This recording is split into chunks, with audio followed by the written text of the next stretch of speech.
네, 안녕하세요. 레벨업 주식회사의 신정규입니다. 제가 오늘 발표드릴 내용은 한국어 오픈소스 거대 언어 모델의 가능성이지만 내용은 사실 많이 벗어날 것 같습니다. 언제나 그랬듯이 이상하게 랭코는 발표를 하게 되면 발표 제목을 낼 때와 발표 내용이 달라지는 경향이 있는데 어쨌든 오늘 이야기를 시작해보죠. 네, 저는 레벨업 주식회사에서 백엔드 AI라는 솔루션을 만들고 있고 구글 디벨로퍼 엑스퍼트 앱 머신러닝 AIML로 이제 이름 바뀌었는데요. 거기서 2017년부터 여러 가지 일을 하고 있고요. MLOps 개념을 정의했던 MLOps 워킹 그룹에서 일을 했었습니다. 물리학을 전공을 했고요.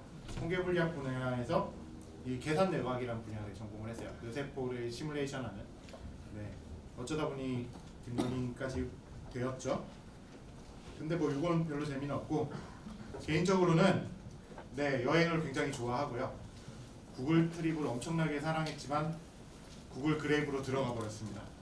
그 다음에 책 읽는 거나 영화 보는 거 되게 좋아하고요. 그래서 클래식부터 인도 음악이나 터키 음악이나 이런 것들 듣는 것까지 굉장히 좋아합니다. 네, 여러분 그 달러 맨디는 되게 위대한 가수입니다. 그 나라 가면. 네. 예, 몇 가지 문제가 있어서 감옥에 갔다 오셨지만 네, 어쨌든 그리고 게임을 되게 좋아하는데요. 평이 안 좋은 게임을 주로 많이 했고요. 게임기도 고르는 게 남들 다 플스 고를 때 혼자서 드림캐스트, 엑스박스 막 이런 거 골라가지고 마이너의 길을 계속 걷고 있는 중입니다. 그리고 네, 어린이 2명을 재미있게 키우고 있습니다. 오늘 주제였던 것이 그 오픈소스 거대 언어 모델의 중요성, 가능성, 뭐 이런 그 다음에 그 과정에서 오픈소스의 중요성이나 현재 한국 오픈소스 언어 모델 연구의 현황과 방향성, 가능성 탐구 이런 내용인데 대충 줄거리는 맞아요. 이 내용이랑 여러분들이 보실 내용이랑. 그런데 뭔가 좀 달라 보이게 될 것 같습니다. 원래 제가 발표 제목으로 제시했던 내용은 처음에 이거였거든요. 그 우리도 맨날 이제 그 쫓아다니면서 초콜릿 하나만 주세요. 저희가 전쟁 바로 끝난 다음에 그런 얘기들을 했었잖아요. 지금 딱 우리 신세가 그런 거 아닌가? 그런 생각을 했어요. 이 다른 곳에서 큰 모델 만들면 이렇게 따라다니면서 뭔가 이렇게 얻어먹는 느낌이잖아요. 그래서 그런 제목을 지었는데 너무 없어 보이잖아요. 그래서 이거 챗GPT에 넣고 이 제목을 굉장히 유려하고 그 뭔가 형식에 맞는 뭐 컨퍼런스 발표 주제로 제목을 바꿔줘 이랬더니 위에 걸 제안을 해주더라고요. 그래가지고 위 제목이 됐죠. 그래서 오늘 얘기할 거는 크게 이렇게 5개가 될 것 같습니다. 뭐 굳이 만들어야 되냐? 그 다음에 스케일에 관련된 얘기들, 그 다음에 반란, 군, 그리고 그 다음에 우리가 어떤 언어 모델을 만들어 왔고 어떤 걸 할 수 있을지 그런 얘기들에 대해서 얘기를 해볼 거예요. 그런데 아시다시피 요번 랭쿤 주제가 그 파인 튜닝이잖아요. 근데 생성 모델 튜닝이 요번 컨퍼런스 주제인데 저는 파인 튜닝 주제를 막판에 다 빼버렸습니다. 이거를 다루려고 하니까 제가 딱 40분 주어졌는데 택도 없더라고요. 그래가지고 저는 파인 튜닝 얘기는 한 페이지만 할 거예요. 제가 여기 오기 전에 어제 저녁 밤에 한국에 도착했는데 그 전에 MWC라는 데 갔다 왔습니다. 그래가지고 시차가 문제가 있어서 되게 피곤한데요. 제 목소리만 들어도 피곤하지 않으신가요? 되게 피곤해 보이시는데 아까 아침에 이제 여기 와서 다른 분들 만나면서 제가 피곤하신 것 같아요. 역시 멀리서 오셨구나 막 이래가지고 되게 마음에 조금 찔렸어요. 저도 그 얘기 처음 들었을 땐 제가 그래서 피곤한가 보다라고 생각을 했는데 가만 생각해보니까 파판하다가 어제 밤을 샜더라고요. 이게 어제 나온 게임인데 게임을 하다가 밤을 새가지고 피곤한 겁니다. 뭐 피곤한 게 사실 꼭 이렇게 놀다가만 피곤한 건 아니고 제가 아까 전에 뭐 계산신경과학 전공했다고 말씀을 드렸잖아요. 그 한 15년 전만 해도 연구하려면 진짜로 이 오징어를 펼쳐놓고서 이 오징어인데요. 오징어를 펼쳐놓고서 이렇게 그 현미경으로 보면서 전기자극을 주면서 측정을 하기도 했어요. 그 퍼셉트론 구조 같은 거 보통 4차 함수로 기술이 되는데 그거 실제로 이 오징어 유런에서 따와가지고 참고로 이 오징어 유런이 우리가 계란이 실제로 볼 수 있는 단위세포 중에 제일 큰 정확히 계란이라고 하면 안 되죠. 타조알 이 제일 큰 세포인데 그것처럼 눈으로 볼 수 있는 제일 큰 그 신경세포는 여러분들이 오징어 먹을 때 있는 중간에 힘줄 같은 얘입니다. 이게 유런 하나거든요. 그래서 보통 여기다가 전기 신호를 줘서 이게 실제로 어떤 전기 신호에 어떻게 반응하는지 재가지고 그걸 모델링을 한 게 아티피셜 유런이고 수학적으로 너무 복잡하니까 단순한 게 퍼셉트론이고요. 그게 여러분들이 인공신경만 만들 때 그 파라미터를 몇 개씩 넣는 한 층에 뭐 4096개 이렇게 넣는 애들이 요겁니다. 네, 되게 생물학적인 그게 있죠. 그래가지고 옛날에 뭐 결혼하고 나서 그러니까 2009년 10년에 요런 거 있었는데 요새는 뭔가 좀 있어 보이는 것 같아요. 근데 사실상 하는 일은 거의 비슷한 것 같습니다. 잘 모르는 유런 덩어리를 만들어 놓고 대충 넣어보고 되는지 안 되는지 보고 안 되면은 접고 뭐 이런 걸 하는 거죠. 그래서 본질적으로 되게 동일해요. 그러면 이렇게 가지고 결과물이 어떤 게 나오느냐? 사실 어떻게 해도 우리가 언어 모델로 달성하려고 하는 거는 뭐 이 자연어 처리라는 NLP나 이 용어에서도 알 수 있듯이 결국 사람처럼 말을 하게 하는 거고요. 근데 사람처럼 말을 하는 것은 사실 사람처럼 생각을 하는 뭔가를 만들지 않으면 불가능합니다. 뭐 이런 거 많이 보셨을 거예요. 사람이 말을 어떻게 하느냐에 따라서 표현이 되게 많이 바뀌는데 이게 뭐 사람이 이걸 보고 이런 식의 그런 얘기들이 있었죠. 예전에 많이 유행했던 짤입니다. 기억하시는 분들도 있을 텐데 그래가지고 제가 이걸 넣고서 챗GPT한테 시켜봤어요. 이걸 가지고 뭔가 굉장히 유려하면서 원래 무슨 말인지 알 수 없도록 표현을 하면서 추상적으로 그리고 되게 뭔가 뒷배경이 있는 것처럼 뭐 설명해봐 이렇게 어젯밤에 시켜봤더니 이렇게 답을 하더라고요. 그래가지고 여기까지 따라왔으면 이제 정말 많이 따라왔다. 네, 우리가 생각하는 것보다 더 빨리 따라와서 제 어린이들, 이제 12살 되는 어린이들은 나중에 뭘 하면서 살아야 되나 이런 생각도 좀 하게 되었습니다. 뭐 심슨의 이런 게 얼마 전에 있었죠. 그래서 갈수록 일자리가 사라질 것 같은 그런 느낌이 들고요. 그 과정에서 보면은 언어 모델이 엄청나게 요새 크게 대두되고 이번에 MWC 갔더니 작년에는 다들 조용하더니 올해는 전부 다 어딜 가도 AI 얘기만 계속 하더라고요. 그 이유는 LLM이 되게 많은 걸 해결해 주기 때문입니다. 우리가 말을 하면은 말을 하고 거기에 대한 질문에 대한 답을 듣는다는 건 걔가 답을 생성해낼 수 있는 언어적인 능력뿐만 아니라 논리적인 능력도 갖춘 무언가를 만들어냈다는 얘기가 되는 거고요. 그렇기 때문에 예전에 우리가 어떤 AI를 도입해서 해결을 할 수도 있지 않을까라고 여겼던 수많은 태스크들이 지금은 LLM을 집어넣으면 대충 다 해결이 되는 시대가 되었습니다. 안 되는 건 이거예요. 실제 세상에 있는 지식하고 잘 안 맞는 걸 시키려고 하면 LLM이 잘 못해요.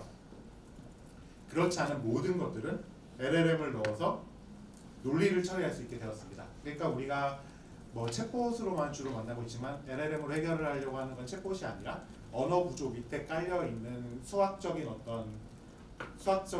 구조와 논리적인 구조를 결합한 것을 인간의 언어의 인터페이스를 통해서 서로 통신하는 무언가를 만들어낸 거죠.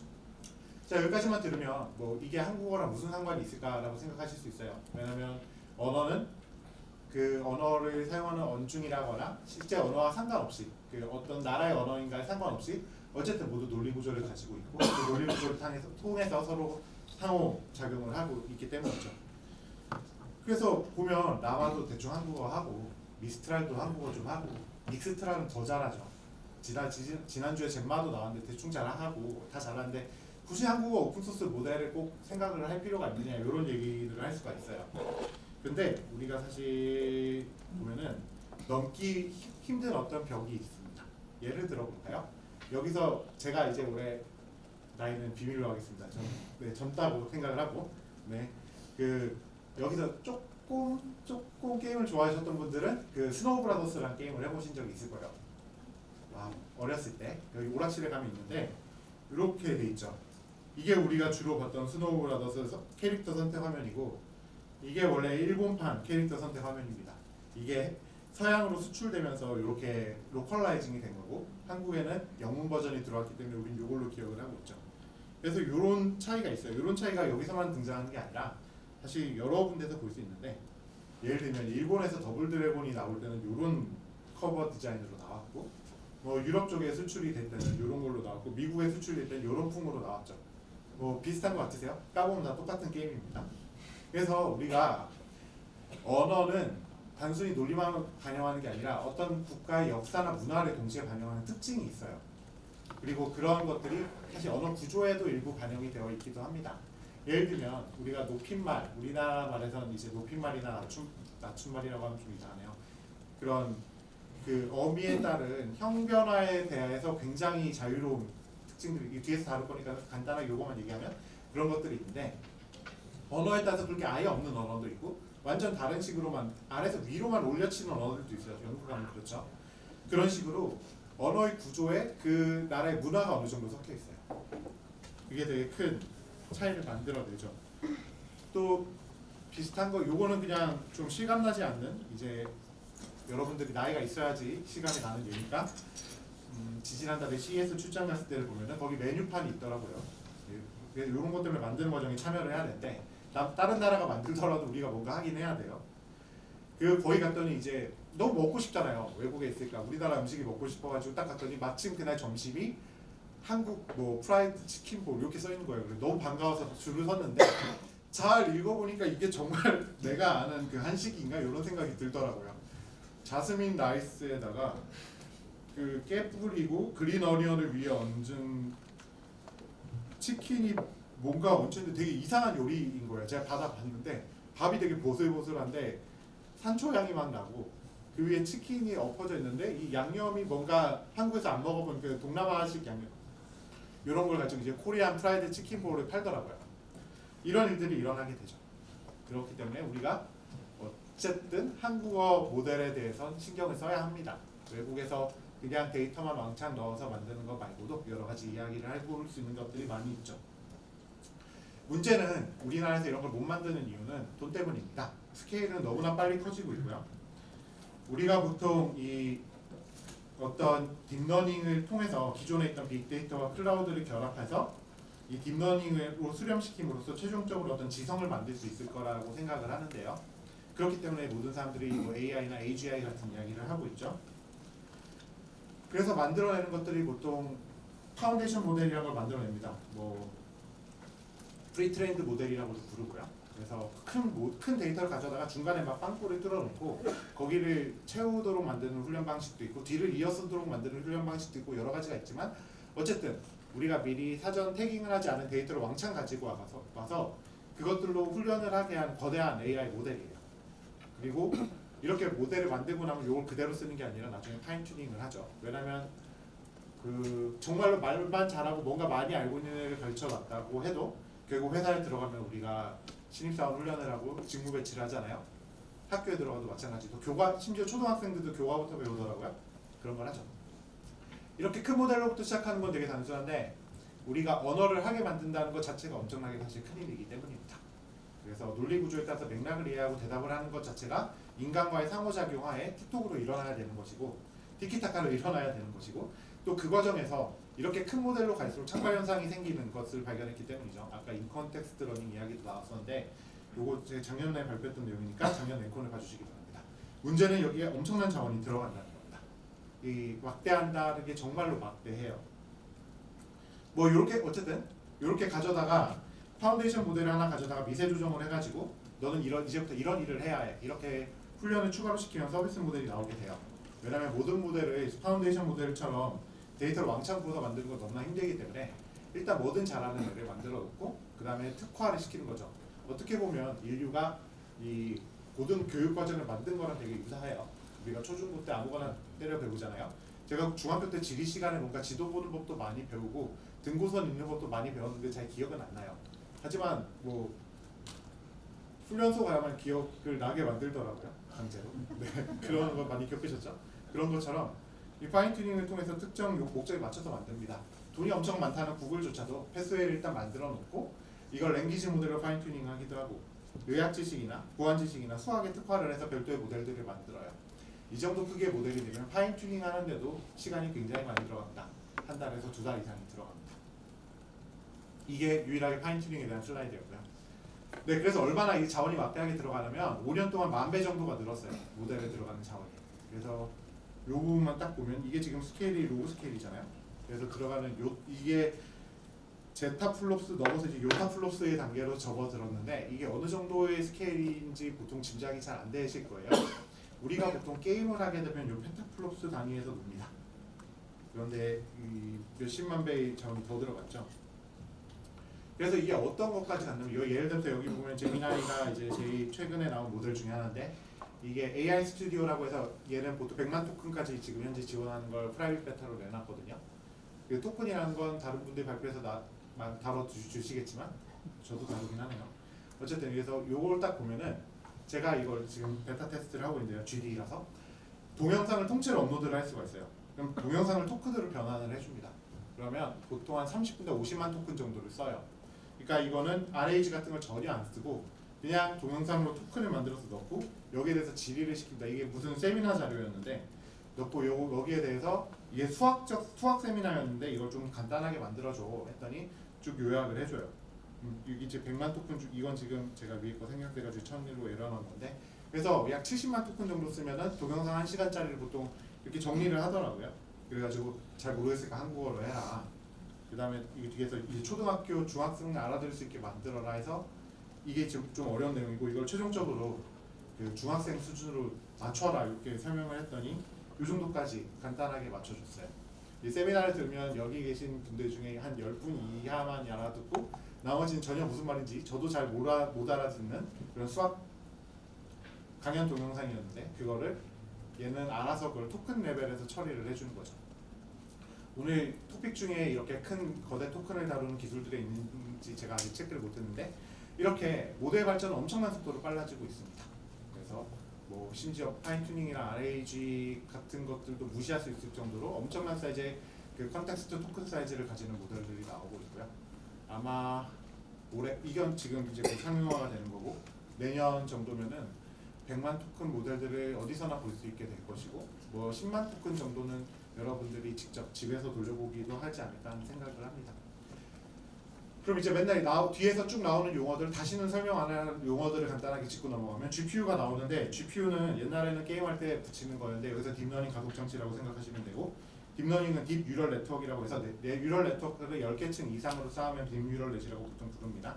그래서 AI는 만드는 방식이 되게 여러 가지가 있었는데 최근 10년 동안은 딥러닝이 거의 대세를 이끌고 있고요. 그래서 여기 계신 분들은 AI라 그러면 딥러닝을 생각을 하실 거고요. 그 다음에 다른 분들이 너무 자연스럽게 연사들이 얘기하는 A100, H100 얘기를 아무도 안 할 것 같아서 A100은 2021년도에 엔비디아가 딥러닝 훈련용으로 판매를 시작한 GPU고요. 이때만 해도 최고의 훈련용이었고 지금은 최고의 서비스용 GPU로 홍보를 하고 있습니다. 근데 대당 1,500만 원이고 뭐 현재 1,000만 원이라고 되는데 이거 전혀 안 중요하고요. 못 삽니다. 단종되고요. 그 다음에 현재는 H100을 팔고 있죠. H100을 발매 당시에는 대당 4천만 원 정도였는데 대당 5천만 원이라고 써놓긴 했는데 돈 내고 예를 들면 다음 주에 받아야 되겠다 이러면 8천만 원 정도 내셔야 돼요. 한 대당. 그럼 얘는 도대체 H100, A100 맨날 얘기하는데 GPU랑 뭐가 다르냐면 그 메모리 컨트롤러가 듀얼이냐 싱글이냐 차이가 있고요. 그 다음에 DDR 메모리를 쓰냐 HBM 메모리를 쓰냐의 차이도 있고 그 다음에 PCI 익스프레스 슬롯에 쏟냐 XSM에 꽂느냐 이런 것도 있는데 이건 몰라도 됩니다. 어쨌든 이런 뭔가 큰 규모를 돌릴 때 안정적으로 돌릴 수 있다는 차이가 있습니다. 예를 들면 A100보다는 3090이 빨라요. 4090이 빨라요 여러분 속도는. 그런데 트레이닝 할 때 A100을 쓰죠.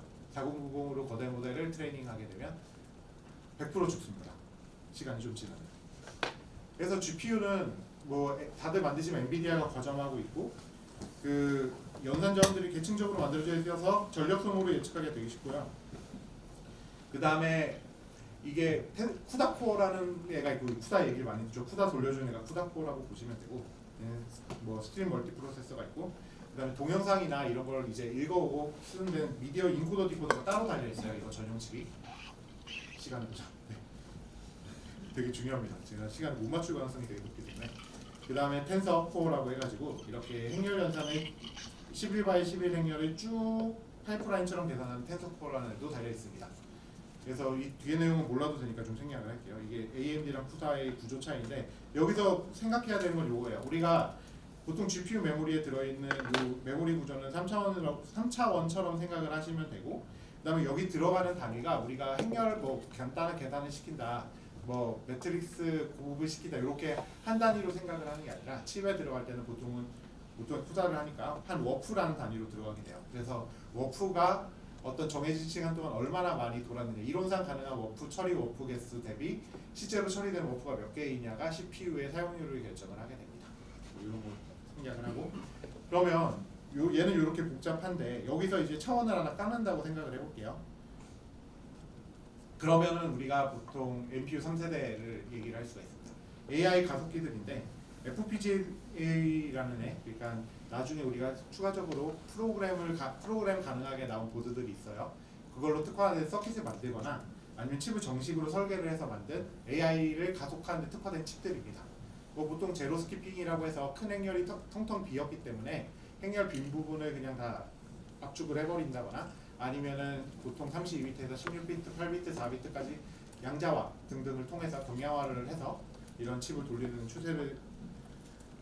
추세고요. 네, 그다음에 굉장히 칩마다 종류가 달라요. 그러니까 이렇게 만들어야 된다는 답이 딱 없는 상태에서 만난 이런 다양한 칩들은 구조가 다 다릅니다. 그런데 이거 구조가 어떻게 결정이 되냐면 보통 개발이 언제 시작되었느냐에 따라서 방향성이 결정이 돼요. 칩을 만들게 되면은 우리가 테이프아웃에 2년, 실제 칩 발매될 때까지 한 3년 정도를 잡게 되는데 그 당시에 유행했던 모델들을 타겟으로 칩을 만들게 되죠, 보통. 그럼 나올 때 되면은 이제 DOA 되는 칩이 한 3분의 2 정도 됩니다. 그러니까 시장에 나왔는데 시대가 지나간 거예요. 1세대 가속기라고 부를 수 있는 애들은 2016년, 17년에 많이 나왔고요. 행렬을 넣으면 행렬 계산을 해주는 애들입니다. 그래서 단독으로는 안 쓰이고 보통 코프로세서라고 해서 CPU의 연산을 돕는 정도의 차이로 많이 사용이 되고 있고 MPU 같은 경우, 이 MPU라는 용어는 화웨이에서 만든 용어입니다. Neural Processing Unit이라고 해서 2018년에 화웨이가 만들었고 HTPU, 이 TPU라는 구글이 만든 그 텐서 프로세싱 유닛인데 이걸 엣지 디바이스용으로 만든 게 2017년에 나오고 칩을 따로 팔았고요. 코랄이라는 마케팅 용어도 있습니다. 그다음에 퀄컴도 2018년에 그 AI 액셀러레이터 만들고 스냅드래곤에 내장을 시켰죠. 이것 때문에 HTPU는 죽었고요. 그다음에 여러분들이 여기 계신 분들 중에 반 정도는 쓰고 계신 ANE가 있습니다. 애플이 2020년도에 그 모 칩 회사의 칩을 아웃소싱해서 받아서 그 애플 실리콘 안에 넣은 그 행렬 가속기입니다. 그래서 유럴 엔진이라고 있습니다. 네, 그다음에 2세대 같은 경우는 이제 행렬 연산을 가속하는 옵스인데 이 위에 거랑 다른 거 위에 거는 CPU가 무조건 있어야 돈을 내고 이 2세대 같은 경우는 명령을 받으면 어쨌든 명령 처리된 결과물을 내뱉는 애예요. 그러니까 자체적으로 많은 일을 하는 거죠.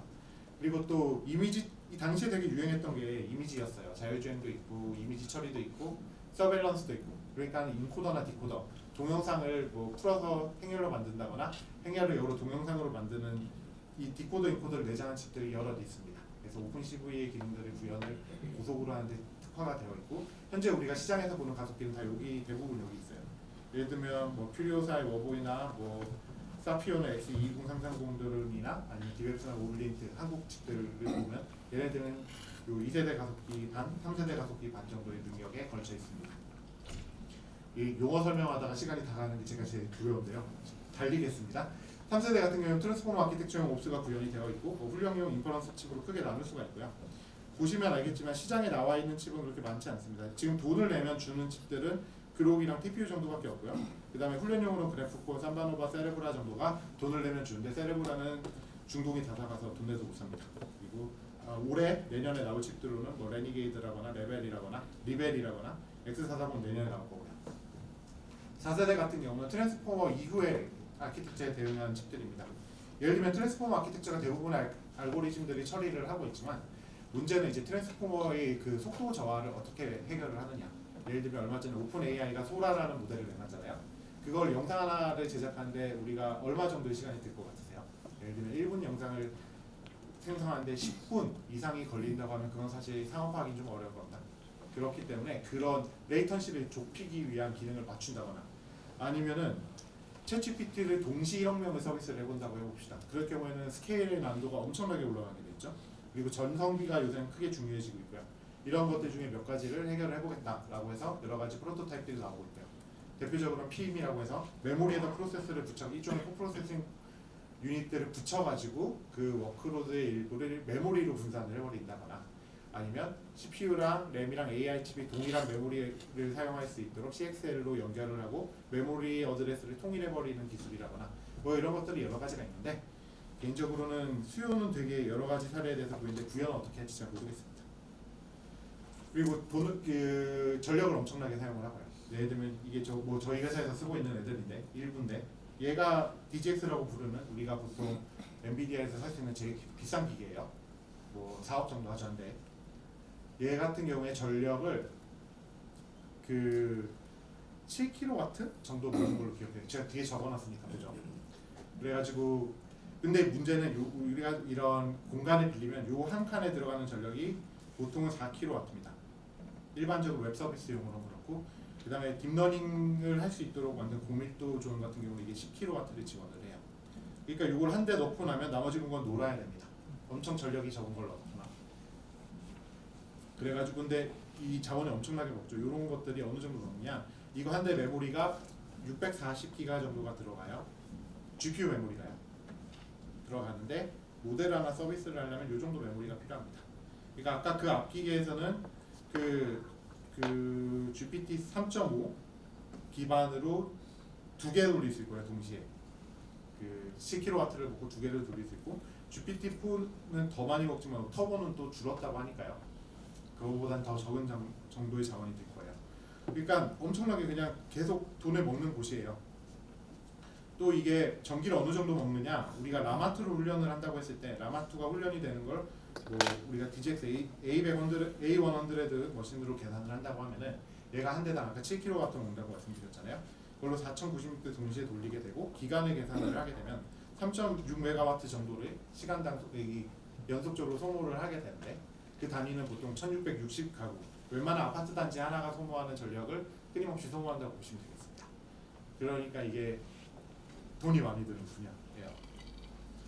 심지어 엔비디아 같은 경우는 표준 시스템 구성을 이렇게 하고 있는데, 얘 보시면 하나당 41kW에 여기 20kW 발열까지 고려를 해가지고 요거 8칸에 260kW 정도의 전력을, 그 쿨링을 보장을 해야 된다고 설계를 해요. 그다음에 이게 어느 정도의 규모라면 웹 서비스로 따지면은 이거 한 대가 이 렉 4대에 해당되는 만큼 됩니다. 그리고 노드, 이 유닛 노드로 따지면 40개씩이 요 한 칸이에요.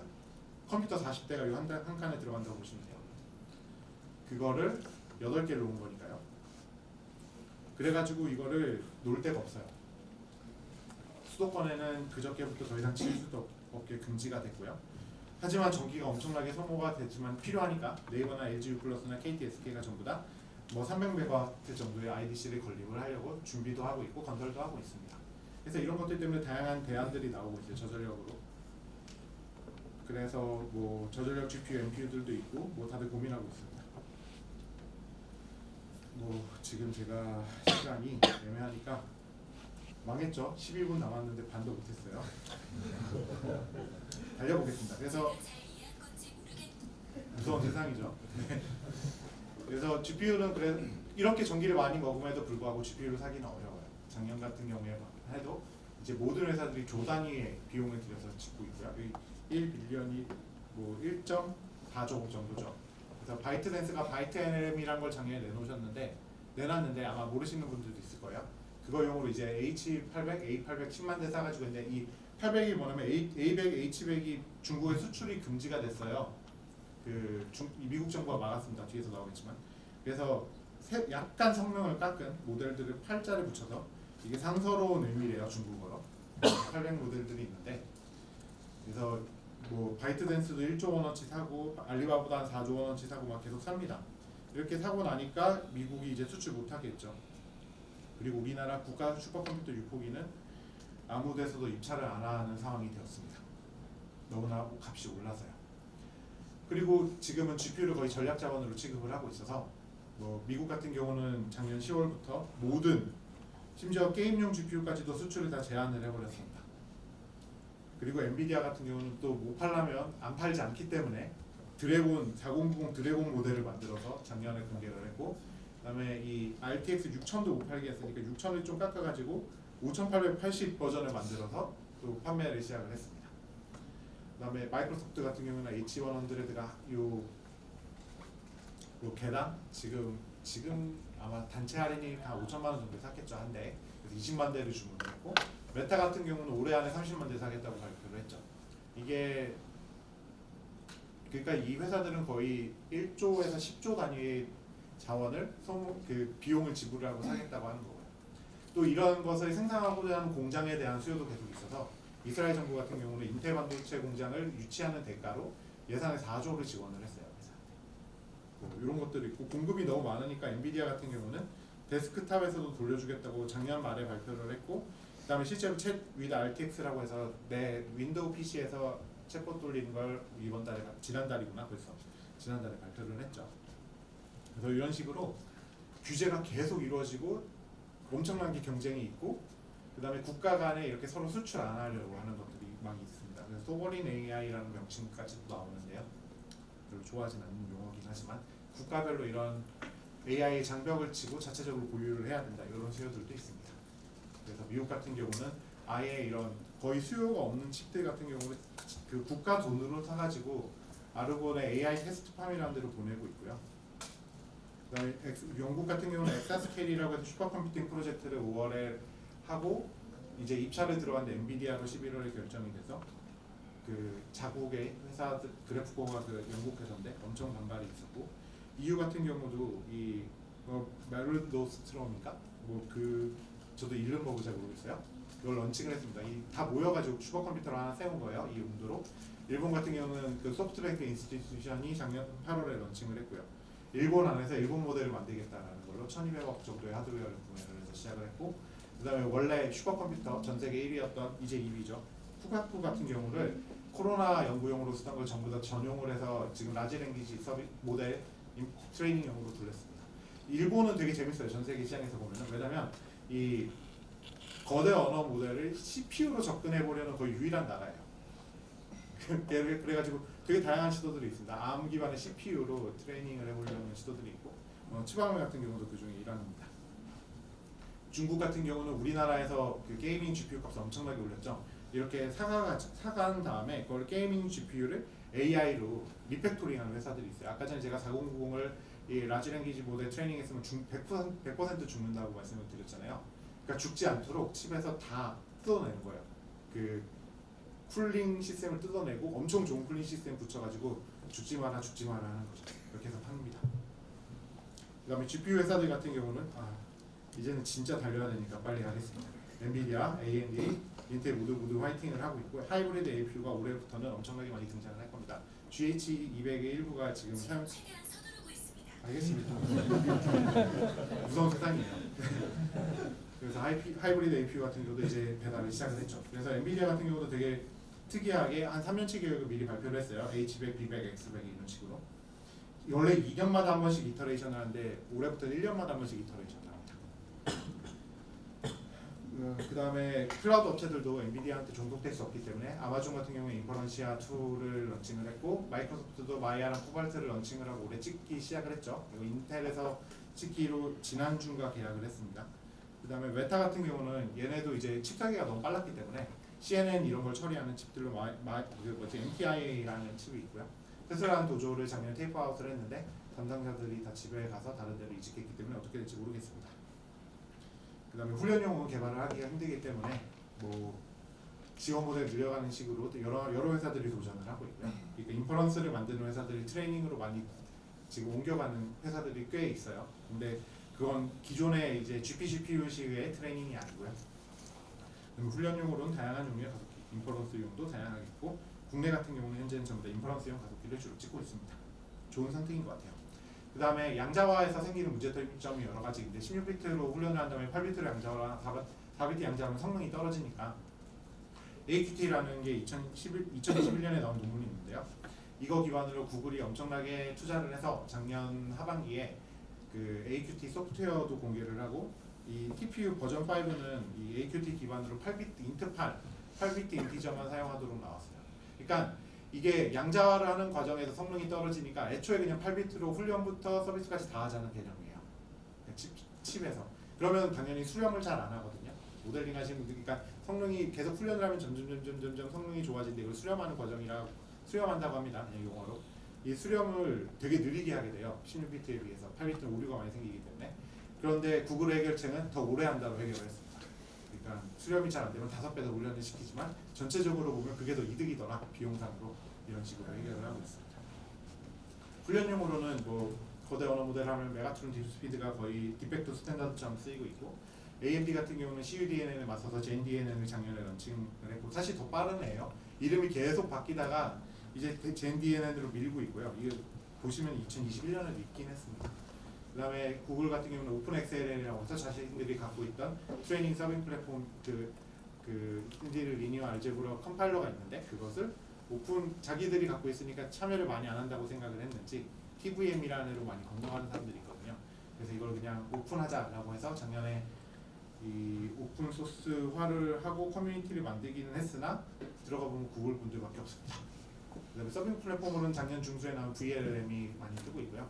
메모리를 절약해준다는 장점이 있어서 많이 쓰이고 있습니다. 그리고 텐서알크 LLM이라고 엔비디아가 작년 말에 내놓은 그 서빙 플랫폼이고요. 자, 여기서부터가 본론인데 저에게 4분이 남았습니다. 네, 죄송합니다. 빨리 달릴게요. 문제가 있죠. 이의가 있습니다. 네, 이거 그린다고 힘들었어요, 여러분. 그 프롬프트 열심히 그렸습니다. 자, AI나 딥러닝 분야는 다른 분야랑 되게 차이점인데 하나는 오픈소스 문화가 기반이 된 문화라는 거예요. 이렇게 랭콘이 열리는 것처럼. 왜냐하면 여러 소프트웨어 분야들이 있었는데 그 AI 분야는 GitHub 이후에 나온 분야예요. 뜬 게. 그래서 사람들이 원래는 잘 가지고 있던 걸 오픈소스화를 한다거나 문화를 받아들이는 과정에 의해서 소프트웨어 생태계가 오픈소스화가 되는데 딥러닝은 처음부터 그냥 오픈소스화된 상태에서 어떤 생태계가 시작됐다고 보시면 됩니다. 그다음에 실질적인 것도 있어요. 공개하기가 되게 쉽거든요. 왜냐면 변화가 너무 빠르고요. 그 다음에 뭐 이거 각각 설명인데 생략하고 규모가 있으면 성능이 향상이 돼요. 다른 말로 하면 내가 코드를 공개해봤자 규모가 없으면 어차피 못 따라요. 다른 사람들이. 그 다음에 또 이 과정이 아까 앞에서 톱니바퀴 막 이렇게 째깍째깍 한 것처럼 소스 공개해봐야 모델을 그렇게 못 만듭니다. 그 노하우가 있어야 되거든요. 갑자기 수렴을 안 하면 어떻게 해야 하나, 결과가 안 나오면 뭘 손대야 되나 이런 부분이 정말로 손맛에 의존하기 때문에 그냥 공개를 하는 거죠. 개맛을 알아 뭐 이런 식으로. 그런데 작년에 라마가 나오면서 많은 게 바뀌었어요. 라마는 의도적으로 공개된 모델은 아니었습니다. 연구용 목적으로 2월 말에 공개를 했다가 누가 토렌트에 올리는 바람에 강제 공개가 된 모델이었잖아요. 베를린 장벽도 뉴스를 잘못 발송하는 바람에 사람들이 통일됐나 보다 이러고 건너가기 시작하면서 갑자기 연결결에 통일이 된 케이스인데 둘 다 의도치 않게 변화의 문을 갑자기 열어버린 공통점이 있습니다. 그래가지고 이제 작년에는 엄청나게 많은 모델들이 나왔죠. 그 거의 모델이 10,000개, 10만 개씩 파인튜닝 모델들은 나오게 되고 파인튜닝 하루면 하고 그래서 이제 뭐 개맛을 알죠. 다들 그냥 개맛을 압니다. 그 의지의 문제의 영역으로 좀 더 많이 바뀌었고요. 그러다 보니까 파운데이션 모델을 가지고 독점적으로 사업을 하려는 클라우드 업체들의 정책이 바뀌게 되었어요. 또 오픈 AI에게 헤게모니를 뺏기고 싶지 않은 회사들도 많이 늘었고 그다음에 비용 문제가 굉장히 많이 발생을 하게 됐고 그리고 이게 가능성이 보이니까 당연히 누군가에게 의존하기 싫겠죠. 그러니까 마이크로소프트와 오픈 AI 심지어 그 두 회사 사이에서도 이런 관계 재설정이 계속 일어나고 있습니다. 이번에 미스트랄도 투자를 했죠. 엄청나게. 그 다음에 파운데이션 모델을 오픈소스화를 아무도 안 할 거라고 생각했어요. 비싸니까. 그런데 기업 같은 경우에는 야 나도 할 수 있어 해가지고 이 어텐션을 끌어오기 위해서 공개를 하고 국가 같은 경우는 야 이거를 뭐 큰 기업에 구글 이런 데 맡겨놓으면 되겠냐 네이버 같은 데 맡겨놓으면 되겠냐 공정 경쟁이 안 된다 종속이 일어나는 상황을 막자 이래가지고 국가 레벨에서 투자를 하기 시작했습니다. 그래서 국가 레벨에서 연산 자원을 제공하는 경우는 뭐 영국, 일본, EU 등이 있었고 모델 같은 경우는 아랍에미리트, 아부다비의 팔콘이라거나 인도 같은 경우는 바시니 같은 모델들을 국가에서 돈을 내서 만들었어요. 그다음에 기업 같은 경우는 라마나 세레브라, 뭐 스테이빌리티, AI, 미스트랄, 그다음에 구글의 젠마까지 이런 식으로 얘는 오픈 소스는 아니에요. 오픈 파운데이션 모델들이 나왔고 커뮤니티 같은 경우는 뭐 파이시아라거나 블룸이라거나 폴리글랏 계열들, 그다음에 GPTJ 등등이 있었죠. 국가 레벨에서는 팔콘이 있었습니다.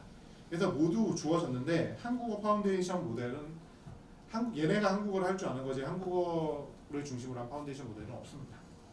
뭐 이런 애들을 사용을 할 수가 있고요. 왜 없냐? 그러니까 그렇게 되면 일단 오픈 모델이 뭔지 정리를 해야겠죠. 시간이 다 됐는데 어떡할까요? 조금 더 쓰시면 될 것 같아요. 그러면 5분만 주십시오. 죄송합니다. 제가 앞부분에 시간을 너무 많이 썼네요. 네. 오픈 모델의 정의가 뭐냐? 데이터 코드 훈련 과정이랑 사용법까지 다 공개를 해야 오픈이냐? 데이터는 공개 안 하고 코드 훈련 과정 사용법만 공개를 해도 오픈이냐? 데이터 코드는 공개 안 하고 훈련 과정도 공개 안 해도 사용법만 주면 오픈이냐? 어디까지 공개해야 오픈소스 모델인가? 당연히 의견이 분분하죠. 그렇기 때문에 OSI 같은 경우는 작년부터 올해 말에 타겟으로 오픈소스 AI에 대한 정의를 하고 있습니다. 그래서 저도 열심히 참여를 하고 있고 굉장히 분분해요. 계속 RFP가 올라가고 있지만 오픈소스 AI를 어디까지 정의하느냐에 따라서 너무나 폭이 작아지거나 갑자기 너무 폭이 넓어지거나 하기 때문에 우리가 일반적으로 하는 오픈소스라는 건 재현 가능성이 있어야 되는데 그러려면 데이터가 공개가 돼야 되거든요. 근데 이 부분이 굉장히 민감하죠. 그래서 현재 나와 있는 오픈소스 모델 라이선스들은 주로 MIT나 아파치2나 이 변형들입니다.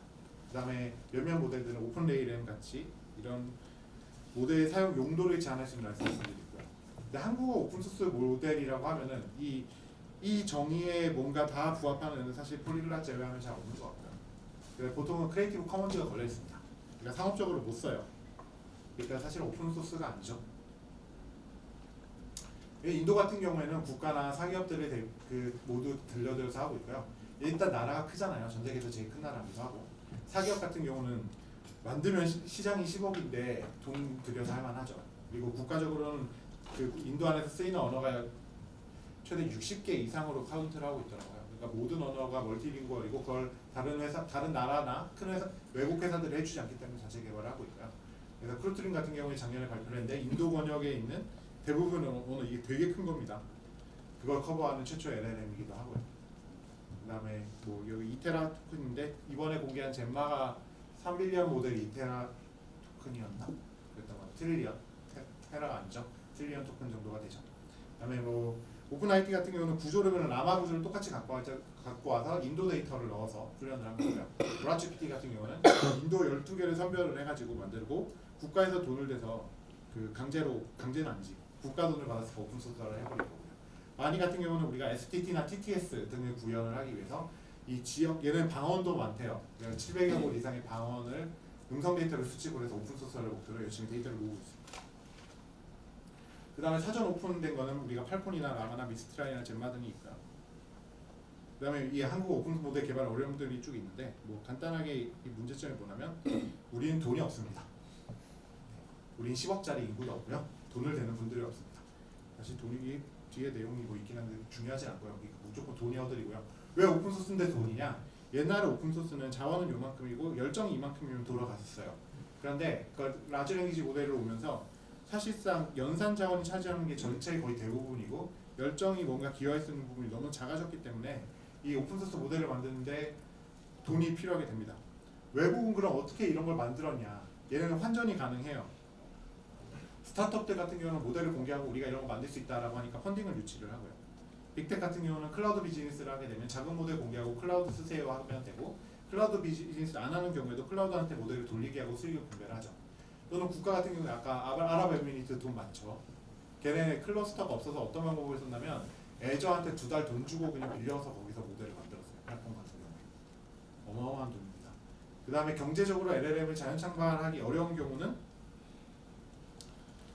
국가가 만들어야죠. 아까 인도처럼. 아무도 60개 언어를 지원한 거 안 만드는데 자기들이 만들어야 되겠죠. 그럼 우리는 어떻게 하냐? 우리는 파운데이션 모델을 환전한 시나리오가 국가에 없습니다. 그렇기 때문에 돈을 낼 수가 없어요. 스타트업 같은 경우는 B2B 특화 모델을 만들어야 되고 클라우드와 제휴를 해야 되고요. 빅테크 같은 경우는 그냥 모델 직접 서비스하면 되는데 그걸 뭐하려고 공개를 하냐 이런 식이고요. 우리나라 국가 같은 경우는 LLM을 전폭적으로 밀어주기엔 돈이 없고요. 비용을 대거나 과제로 진행을 한다고 해도 우리나라 과제는 1년 단위이기 때문에 이 분야 다음 달에 뭐가 나올지 어떻게 알고 과제 제안서를 내고 과제를 써서 수행을 하겠어요. 지금부터 과제를 해서 올해 연말에까지 뭘 만들겠다고 하면 올해 연말에는 아마 다 멀티모달 하고 있을 겁니다. 그렇기 때문에 이런 문제가 있는데 어쨌든 오픈소스 LLM들이 나왔고 모든 그 주체들이 파운데이션 모델을 손에 갖게 됐고 타임스피드 버전은 갈수록 저렴해지고 있고요. 국내 같은 경우도 다양한 회사들이 만들고 있지만 외부 공개한 곳은 아직 없는 거예요. 국내에서 소규모 파운데이션 모델 공개 가중치들이 꽤 있어요. 이렇게 뭐 KT나 롯데나 카카오 등이 공개한 곳들이 가중치를 공개한 곳이 있고요. 애트리 같은 실험 기관들은 사실 약관 동의하면서 일부분 비공개 모델이라고 보시면 됩니다. 파인 튜닝을 좀 고도화해가지고 파운데이션 모델처럼 쓰겠다라고 하는 곳으로 솔라 같은 모델들도 있죠. 미스트랄이랑 라마를 사용한.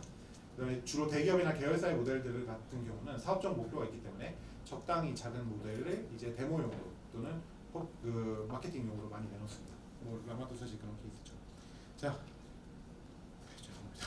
그래서 한국 오픈소스 역사가 있는데 쭉 있었고요. 뭐 쭉 역사적으로 보면 약 150배 정도의 크기 증가가 있었어요. 이 과정에서. 비공개 LLM들은 꽤 여러 개가 있었고 뭐 최근에는 작년 말에 미듬 같은 경우에 스몰 모델 가중치를 공개를 한 경우가 있습니다. 소프트웨어 구성료들이 여러 개가 있고 말뭉치 같은 것들이 말뭉치가 일단 필요하죠. 데이터. 공개된 데이터는 이런 것들이 있고요. 문제는 이게 아무리 굵어 모아봐도 1TB의 용량을 채울 수가 없습니다. 네, 토큰까지 계산하고 토큰 어차피 우리가 토큰하이저 뭐 쓰냐에 다르니까요. 이거 전처리된 데이터가 별로 없어요. 이걸 다 다운로드 받으면 우리가 보통 각각 다 전처리를 합니다. 수동으로 해야 돼요. 왜냐하면 이게 라이선스 문제일 때도 있고 열심히 한 게 아까워가지고 전처리한 걸 공개를 안 하기도 합니다. 사람들. 그다음에 토크나이저 같은 경우는 문장을 쪼개는 건데 한국어는 교차어이고 어순 문제도 있고 그다음에 조사가 굉장히 특이하고요. 어미 변화가 역동성이 있기 때문에 이 부분을 고려하기 위한 토크나이저들이 굉장히 필요하게 됩니다. 그래서 1세대 같은 경우는 우리가 뭐 자바로 구현된 형태소 분석 기술을 토크나이저로 많이 썼고요. 근데 최근에는 서브워드 토크나이저라는 개념, 그러니까 그 단어 글자 자체도 여러 개로 쪼개는 거예요. 대표적으로 유니코드를 숫자로 바꾸게 되면 유니코드가 3바이트잖아요. 그럼 3바이트의 각 바이트의 그 서브 바이트들을 우리가 인덱스로 만드는 방법도 있고요. 제가 지금 말이 빨라지면 내용이 점점 어려워지게 되는데 어쨌든 그래서 현재는 형태소 분석 없이 통계 기반으로 토크나이저를 많이 만들게 되고요. 여러분들은 보통 뭐 토크나이저스나 센텐스피스를 사용을 하죠. 그래서 연산전 보통 여기서 답이 없습니다. 왜냐? 그럼 너무 돈이 많이 들기 때문이고. 그러면 오늘 아마 발표 중에도 발표 연사분도 계시는 폴리글라 같은 거 어떻게 만드느냐? 돈 많은 외국 형님이 있는 거죠. 구글이 돈을 내기도 하고 스펠빌리티 AI가 돈을 내기도 하고 어쨌든 TPU나 GPU를 누군가가 이제 몇백 대씩 제공을 해줘야 만들 수 있는 것이고 이건 아직 우리가 외국의 수혜에 의존하고 있는 상황입니다. 아직 한국에서 그런 형님이 없어요. 지금 발렌타인데이가 올 것인가 초콜릿을 달라고 했으면 누가 제 사물함에 하나씩 넣어줘야 되잖아요. 그래서 뭐 현재는 없죠. 모델들은 대부분 이렇게 독점적으로 공개가 되고 있고 그 문으로의 차단이 되고 있고요. 뭐 우리가 직접 만들어 보겠다 해서 비용을 쭉 계산을 해보면 라마 1 65빌리언을 만드는데 약 80, 정말 파이널 트레이닝의 비용만 계산하면 83억 정도가 들어요. 스토리 삼촌 대충 100억 되고 이런 유지비랑 사람까지 다 생각하면 300억 정도 되겠죠. 근데 어떻게 보면 또 300억이면 만들 수 있다고 생각하면 할만하잖아요. 그죠? 라마2를 만드는데 얼마 정도 드느냐? 그러면 요 연산자원 그래프를 보면 라마2 70빌리언 훌륭한데 대략 200억이면 된대요. 원가만 생각했을 때 우리 사람 값을 무시하는 나라니까 비상적인 경우에 이렇다는 거고요. 실제로는 충분한 데이터와 랜덤신이 잘 도와줘서 한 번에 수렴을 했을 경우에나 이렇게 가능합니다. 어쨌든 이 딥러닝이라는 분야는 기술 발전이 너무나 빠르고 문화도 굉장히 일단 되는 코드 내놔봐라는 쪽이고 리더십 같은 경우도 누군가가 그 리드하는 사람이 리더십을 실제로 끌고 가고 그 다음에 이렇게 모델을 공개하는 과정이 그 모델을 공개한 사람에게 크레딧을 주거나 리더십을 주는 것까지 연결되고 기업의 가치까지 연결되는 흔치 않은 분야고요. 이런 오픈소스 언어 모델을 만들면 결국에는 이 오픈소스라는 것은 우리가 다수의 기여자가 하나의 혁신을 형성해내는 과정이 체계화된 사례라고 볼 수가 있어요. 다른 모든 그 자본주의에서 굉장히 보기 어려운. 그러면 AI를 통해서 이런 다수의 기여자가 만드는 언어 모델을 위해서는 뭐 자본 의존도를 줄일 필요도 있고 연산자원을 직접 할 방법을 모아야 되기도 하고 이런 기술 스택들도 단순화를 해야 하는데 쉽지 않죠. 그렇지만 이런 게 있어야 우리가 자본 제약이 없는 AI 접근성을 모두에게 보장을 할 수가 있을 거고요. 그 다음에 이게 근데 또 노력을 우리가 지금부터 해야 되는 일인지 아니면 뭐 1년 기다리면 되는 일인지 고민해봐야 됩니다. 자원이 너무나 급속도로 싸지고 있기 때문이기도 하고 기술도 발전을 하고 있기 때문이기도 하고요. 제가 거의 10분을 더 썼는데 진짜 너무나 죄송합니다. 그래서 오늘 요약하면 이런 시나리오를 말씀을 드렸고 마치면서 올해 그 MWC 갔다가 왔는데 작년에 아무 이런 얘기 없었는데 올해는 전부 다 AI 얘기만 하고 있고 국가마다 다 자기 소버린 AI라고 해가지고 우리 국가 레벨, 그다음에 통신사 레벨에 AI 만들어야 된다고 얘기를 하고 있는 것 같은데 제가 들으면서 그런 생각이 들었어요. 저분들은 특히 외국의 그런 경우들은 정말로 필요해서 그런 얘기를 하고 있는 것인가 아니면 사업적 헤게모니를 잡아야 되기 때문에 소버린 AI를 얘기하는 것인가 저는 후자 같다는 생각을 많이 했습니다. 우리가 확실히 예측할 수 있는 미래가 있어요. 뭐 어쨌든 AGI 쪽으로 움직이면 계속 가속이 될 거고 우리가 뭐 스몰 랭귀지 모델 이런 작은 모델들 사이의 간격은 갈수록 좁혀질 겁니다. 어쨌든 자원은 싸지고 있고 해마다 2분의 1 이상씩 싸지고 있고 그리고 알고리즘도 계속 발전을 하죠. 아까 앞에서 간단하게 설명 주셨던 석현님께서 설명 주셨던 것처럼